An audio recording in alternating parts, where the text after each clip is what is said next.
شعبے ہیں۔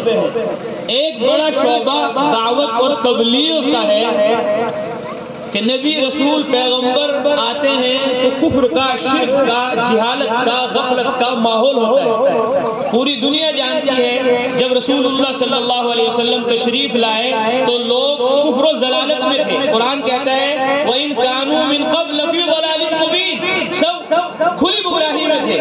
کہیں قرآن کہتا ہے كُنتُمْ عَلَى شَفَا حُفْرَةٍ مِّنَ النَّارِ، تم سب جہنم کے کنارے پر کھڑے ہوئے تھے۔ اتر کر ہیرا سے، غار ہیرا سے اتر کر ہیرا سے سوئے قوم آیا، وہ ایک نسخہ کیمیا ساتھ لایا۔ حضرت محمد صلی اللہ علیہ وسلم غار ہیرا میں تھے، جبرائیل آئے اور آپ کو اقرأ بسم ربک الذی خلق 5 آیتیں سورہ علق کی پڑھائی، اور پھر 1 سال کے بعد اللہ نے فرمایا یا ایھا المدثر، چادر اوڑھنے والے نبی رسول پیغمبر، قم، کھڑے ہو جائیے، فانذر، جو کفر میں، شرک میں ڈوبے ہوئے ہیں ان کو خبردار کیجئے، وربک فکبر، اپنے رب کی بڑائی بیان کیجئے۔ تو آپ نے دعوت دی، تبلیغ کی، تو کفر کا، شرک کا ماحول ختم ہوا۔ اب لوگ اللہ کو ماننے لگے، نبی کو ماننے لگے۔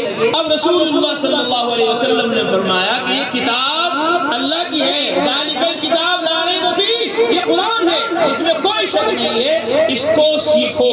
طلب العلم فریضۃ علی کل مسلم، ہر مسلمان پر علم کا سیکھنا فرض ہے۔ اب وہ مسلمان ہو گئے، اب ان کو قرآن کی، حدیث کی، آپ صلی اللہ علیہ وسلم نے تعلیم دی۔ تو یہ دوسرا شعبہ ہے۔ پہلا شعبہ دعوت و تبلیغ، اور دوسرا شعبہ تعلیم و تدریس، کہ جو مسلمان ہو گئے، ایمان میں داخل ہو گئے، اب ان کو قرآن سکھاؤ، اب ان کو حدیث سکھاؤ۔ اور ایک بڑا شعبہ دین کا وہ یہ ہے کہ جو قرآن نازل ہو رہا تھا آپ صلی اللہ علیہ وسلم پر، اور جو آپ صلی اللہ علیہ وسلم حدیث بیان فرما رہے تھے، آپ صلی اللہ علیہ وسلم نے صحابہ سے کہا کہ قرآن لکھو۔ آپ صلی اللہ علیہ وسلم نے صحابہ سے فرمایا حدیث لکھو۔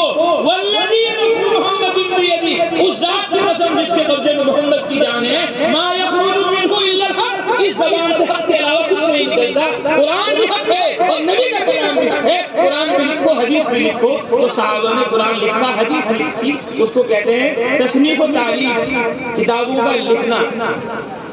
تو صحابہ نے قرآن بھی لکھا، حدیث بھی لکھی، تو یہ 3 شعبے ہو گئے۔ اور چوتھا شعبہ ہے تزکیہ و احسان، جس کو ہم تصوف کہتے ہیں، یا آج کے زمانے میں ہم اس کو خانقاہ کہتے ہیں۔ رسول اللہ صلی اللہ علیہ وسلم نے صحابہ کو فرمایا، اور قرآن میں اللہ نے کہا وَيُزَكِّيهِمْ، کہ حضرت محمد صلی اللہ علیہ وسلم صحابہ کا تزکیہ کرتے ہیں، ان کے اخلاق کو درست کرتے ہیں، ان کے اخلاق کو سنوارتے ہیں، ان کے ظاہر اور باطن کو درست کرتے ہیں۔ فرمایا ان تعبد اللہ کأنک تراہ، اللہ کی عبادت ایسے کرو گویا تم اللہ کو دیکھ رہے ہو۔ یہ نہ ہو رہا تو پھر اتنی بات یقینی ہے کہ اللہ تمہیں دیکھ رہے ہیں۔ اللہ کے دھیان کے ساتھ عمل کرو۔ ایک آدمی نے کہا اللہ کے رسول میری زبان بہت سخت ہے اپنے گھر والوں پر، مجھے خطرہ ہے یہ زبان مجھے جہنم میں نہ لے جائے۔ اللہ کے نبی نے فرمایا استغفار، کہاں رہ گئے، استغفار کرو۔ تو آپ نے مسئلے کا حل بتایا۔ کسی نے کہا اللہ کے رسول میرا دل سخت ہے، نرمی نہیں ہے میرے دل میں، تو رسول اللہ نے فرمایا یقین ہوگی سر پر ہاتھ رکھو تو تمہارا دل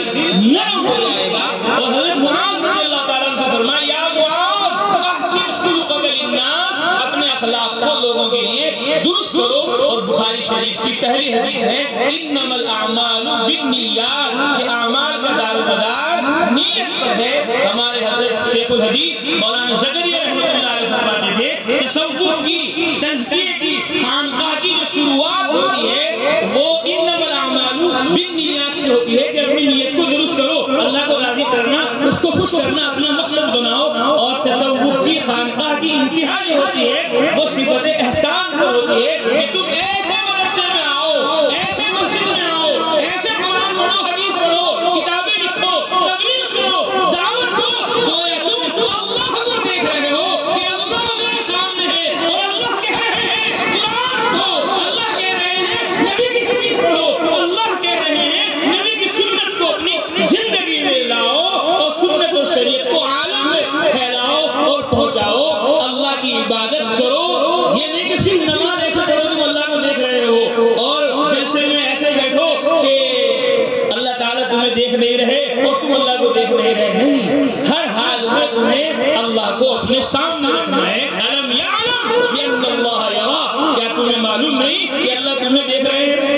الم یعلم بان اللہ یرا، کیا وہ شخص جانتا نہیں کہ اللہ اس کو دیکھ رہے ہیں؟ تو اس وقت ہم سب اللہ کے لیے یہاں مدرسے میں، چہار دیواری میں، اجتماع میں، جلسے میں، قرآن مقدس کے اختتام کے موقع پر دعا میں حاضر ہوئے ہیں. اللہ سردی کا اور گرمی کا پیدا کرنے والا ہے. وہ جانتا ہے میرے بندوں کو سردی بھی لگتی ہے، گرمی بھی لگتی ہے، لیکن اس کے باوجود یہ گرمی سردی برداشت کر میرے قرآن کے لیے، میرے نبی کی حدیث کے لیے یہاں جمع ہے. تو آپ کو اجر مدرسے والے نہیں دیں گے. اگرچہ یہ کہہ رہے ہم دگنے دیتے ہیں، لیکن کوئی کسی کو کچھ دینے والا نہیں. جو کچھ دیتا ہے وہ اللہ ہی دیتا ہے. اللہ کے نبی نے فرمایا انما انا مبلغ، میں تبلیغ کرنے والا ہوں. واللہ یہدی، اللہ ہدایت دینے والے ہیں. انما انا قاسم، میں تقسیم کرنے والا ہوں. واللہ یعطی، دینے والی ذات تو اللہ ہی ہے، اللہ ہی دیتے ہیں. تو یہ چار شعبے ہو گئے: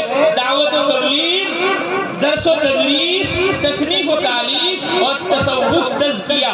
آپ کے لیے، ہمارے لیے، سب کے لیے خوشی کا مقام ہے کہ ہمارے اس مدرسہ محمدیہ تبلیغ القرآن والسنہ میں دعوت و تبلیغ بھی ہو رہی ہے. جیسے آپ نے ابھی سنا، خدا کے فضل سے، اللہ تعالیٰ کا فضل ہے. اللہ فرماتے ہیں وَأَمَّا بِنِعْمَةِ رَبِّكَ فَحَدِّثْ، کہ تمہارے رب نے